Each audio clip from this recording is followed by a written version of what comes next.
দীঘায়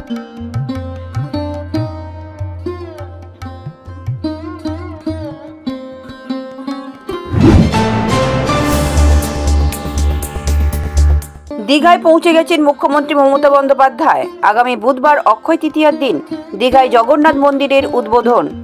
মঙ্গলবার রয়েছে বিশেষ হোমযজ্ঞ। এদিন মন্দির চত্বর ঘুরে দেখেন তিনি, কথা বলেন মন্দিরের পুরোহিতদের সঙ্গে। মুখ্যমন্ত্রীর এই সফরে তার সঙ্গী রাজ্যের মন্ত্রী অরূপ বিশ্বাস, চন্দ্রিমা ভট্টাচার্য ও রাজ্য পুলিশের ডিজি রাজীব কুমার।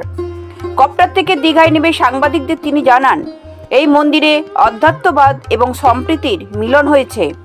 মন্দিরের স্থাপত্য কাজেরও প্রশংসা করেন তিনি।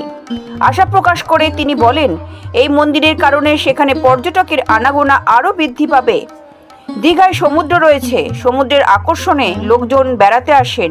এর সঙ্গে এখানে একটা তীর্থস্থান হলে লোকজন এখানে আসতে আরও পছন্দ করবেন। দীঘার এই জগন্নাথ ধাম বাংলার হাজার হাজার বছরের পুরনো স্থাপত্য কলা তুলে ধরে। এটি একটি কৃষ্টি বলেও জানান বাংলার প্রশাসনিক প্রধান। আড়াইটাতে প্রোগ্রাম করা হচ্ছে সকলই, আর তার আগে কালকে থেকে যজ্ঞ হচ্ছে। 7 দিন ধরে যজ্ঞ চলছে, নানা রকম ওদের যে সমস্ত সিস্টেম। কালকেও যজ্ঞ চলবে, পরশুদিনও সকাল থেকে ঠাকুরটি স্থাপনার নানা রকম প্রস্তুতি চলবে। দ্বারোদ্ঘাটন হবে 2:30 থেকে 3টের মধ্যে। তারপরে ইনাগুরেশন প্রোগ্রাম করবে, ইনাগুরেশন করে দ্বারোদ্ঘাটন হবে, তারপরে ইনাগুরেশনের প্রোগ্রাম হবে। এটা সমুদ্র তট এবং সমুদ্রের মধ্যেই তো আমাদের বাংলার সবচেয়ে বড় শান্তির প্রতীক নামধাম, যেটা শান্তি চৈতন্যদেব কত বছর আগে তিনি এই মন্ত্র নিয়ে তিনি অনেকদিন পুরীতে ছিলেন এবং তিনি তার মুখেই কথাটা বেরিয়েছিলেন, নয়তো কতভাবে জগন্নাথ সঙ্গে। দীঘায় যেহেতু একটা সমুদ্র আছে এবং সমুদ্রের লোকে বেড়াতে আসে, এখানে একটা তীর্থস্থান হলে পর্যটকদের আকৃষ্ট করে।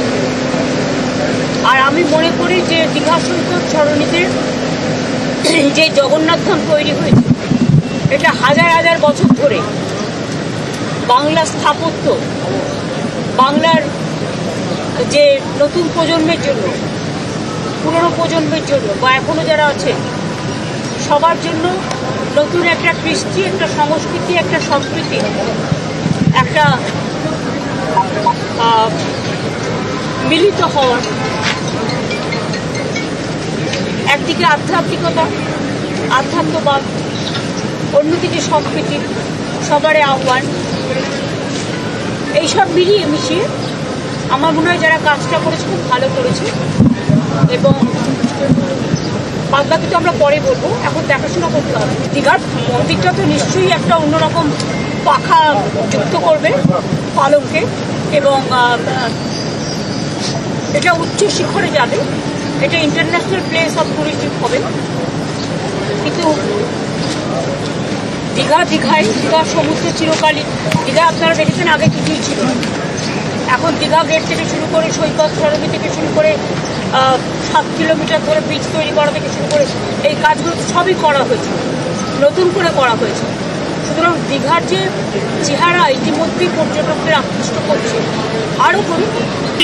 কিছুদিন আগে দক্ষিণা কালিকা মন্দিরে আমরা নকুলেশ্বর ভৈরবী কালীঘাটে স্কাই ওয়াক করে দিয়েছি, দক্ষিণেশ্বরে করে দিয়েছি, শিবযজ্ঞ মন্দির কুচবিহারে করে দিয়েছি, মদন মোহন তারা করে দিয়েছি, জলপাইগুড়িতে জলপাই শিব মন্দির করেছি, তারাপীঠে তারা মন্দির করেছি, ওদিকে কঙ্কালী তালা, ওদিকে ফুল্লরা, ওদিকে নলাটেশ্বরী, ওদিকে বাবা তারকনাথ, ওদিকে জলপাই সমস্ত, ওদিকে মাঝের থান, জাহের থান থেকে শুরু করে গুরুদ্বার শরীফ থেকে শুরু করে গুরুদ্বারের গেট থেকে শুরু করে যতটা পেরেছি আমরা সর্বধর্ম সমন্বয়, এটা আমাদের রামকৃষ্ণ স্বামী বিবেকানন্দ চৈতন্যদেবের কাছ থেকে শেখা।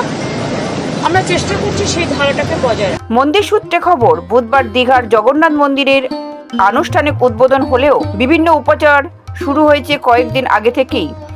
পুরীর মন্দিরের রাজেশ দৈতাপতির নেতৃত্বে শুরু হয়েছে শান্তিযজ্ঞ। রয়েছেন ইসকনের সহ সভাপতি রাধারমন দাসও। ব্যুরো রিপোর্ট, লটারি সংবাদ।